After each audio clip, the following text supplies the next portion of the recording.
โง่ยิ่งกว่าควาย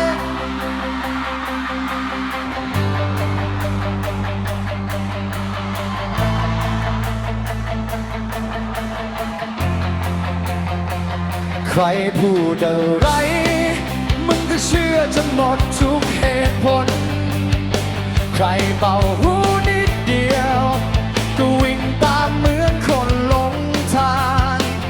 เขาบอกไอ้นั้นไม่ดีอีนี่ไม่ได้เรื่องมึงก็รีบซ้ำรีบด่า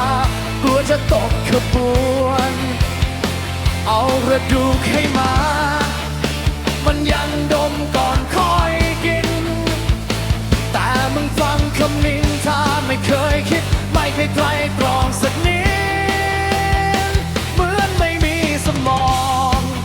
มีแต่หูไว้รับคำคนมีแต่จมูกให้เขาจูงวิ่งซ้ายทีขวาที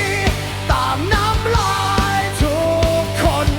มึงมันควายแต่อยากเป็นเจ้านายคนมึงมันคนแต่ไม่เคยใช้สมอง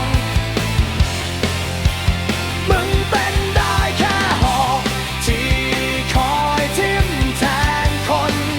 ตามคำพูดของคนอื่นไม่เคยมีความคิดของตัวเอ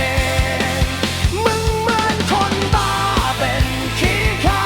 รับใช้น้ำลายชาวบ้านเขาอยู่ให้เกลียดใครก็พร้อมจะเกลียดทันทีสุดท้ายเขานั่งหัวเรานองมึงหัวฟัดหัววินส่วนมึงยังคิดว่าตัวเองฉลาดกว่าใคร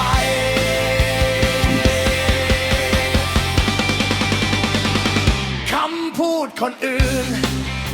กลายเป็นความจริงในหัวมึงไม่เคยถามไม่เคยฟังไม่เคยมองด้วยตาตัวเอง